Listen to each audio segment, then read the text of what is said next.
ബാധ്യസ്ഥത ഈശോയ്ക്ക് സമർപ്പിക്കുന്നു. കർത്താവെ, ഞാൻ നിൻ്റെ മുഖത്ത് നോക്കി നീ നടക്കേണ്ട വഴി ഞാൻ നിന്നെ അറിയിക്കുന്ന അളിച്ച കർത്താവിൻ്റെ വഴി നടത്തലുകളെ അങ്ങയുടെ മക്കൾക്ക് അനുഭവവേദ്യമാക്കി ഇടയാക്കണം പ്രാർത്ഥിക്കുന്നു. കർത്താവ്, ഞങ്ങൾ കണ്ടുമുട്ടുന്ന വ്യക്തികൾ പരിശുദ്ധാത്മാവിൽ നിറയണമേ. ഞങ്ങൾ സംസാരിക്കുന്ന വ്യക്തികൾ പരിശുദ്ധാത്മാവിൽ നിറയണമേ. നിർണായകമായ ജീവിതത്തിന് ആവശ്യമായ നിർണയമായ തീരുമാനം എടുക്കുമ്പോഴേ അതിൻ്റെ മൂന്നാം ആളായി പരിശുദ്ധാത്മാവോടെ ഇറങ്ങി നിൽക്കണമെന്ന് പ്രാർത്ഥിക്കുന്നു.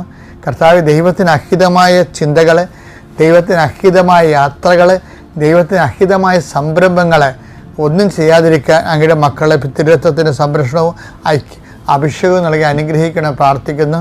എൻ്റെ കർത്താവിൻ്റെ ഉന്നതമായ നാമത്തിൽ നിങ്ങൾ ഉപയോഗിക്കുന്ന വാഹനങ്ങൾ ആസ്വദിക്കപ്പെടട്ടെ.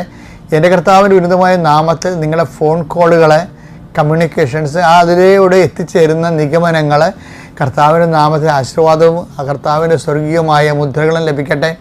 എൻ്റെ കർത്താവിൻ്റെ ഉന്നതമായ നാമത്തിൽ നീ ഇന്ന് ഫിക്സ് ചെയ്യുന്ന ഡേറ്റുകൾ, നീ പോകുന്ന സ്ഥാപനങ്ങൾ, കർത്താവ് എടുക്കാൻ പോകുന്ന തീരുമാനങ്ങൾ ഒന്നും പിഴവ് പറ്റാതിരിക്കാൻ കർത്താവിൻ്റെ പരിശുദ്ധാത്മാവിൻ്റെ സംരക്ഷണം ലഭിക്കട്ടെ.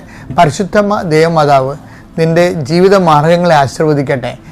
അവർക്ക് വീഞ്ഞില്ല എന്ന് പറഞ്ഞുകൊണ്ട് അവിടെ ഇല്ലായ്മകളെ കർത്താവിൻ്റെ തിരുസന്നിധിയിൽ സമർപ്പിച്ച് അവർക്ക് വേണ്ടി മധ്യസ്ഥയായ പരിശുദ്ധ ദൈവമാതാവ് നിൻ്റെ ജീവിതത്തിൻ്റെ മേഖലകളിലെ മക്കളില്ലാത്തവർ, വീടില്ലാത്തവർ, വിവാഹം ഒത്തുവരാത്തവർ, ജോലി ഇല്ലാത്തവർ, എല്ലാ ഇല്ലായ്മകളും അമ്മയുടെ മാധ്യസ്ഥതയിലെ കൃപാസന ആൾത്താറ് ജീവനോടെ പ്രത്യക്ഷപ്പെട്ട പരിശുദ്ധ അമ്മയുടെ മാധ്യസ്ഥനെ ആശ്രയിച്ചുകൊണ്ട് നിൻ്റെ ഇന്ന് മുതൽ ഈ നിമിഷം മുതൽ രാത്രി നിന്ന് തിരിച്ചു വരുന്നത് വരെ കർത്താവിൻ്റെ കരുണ നിൻ്റെ വലത്തും ഇടത്തും വീട്ടിലും വഴിയിലും ജലത്തിലും കരയിലും മുകളിലെ ഹൃദയത്തിലും കർത്താവിൻ്റെ സാന്നിധ്യവും സഹവാസവും സംരക്ഷണവും സൗഖ്യവും വിടുതലും അനുഭവിക്കാൻ ഇടയാക്കണം.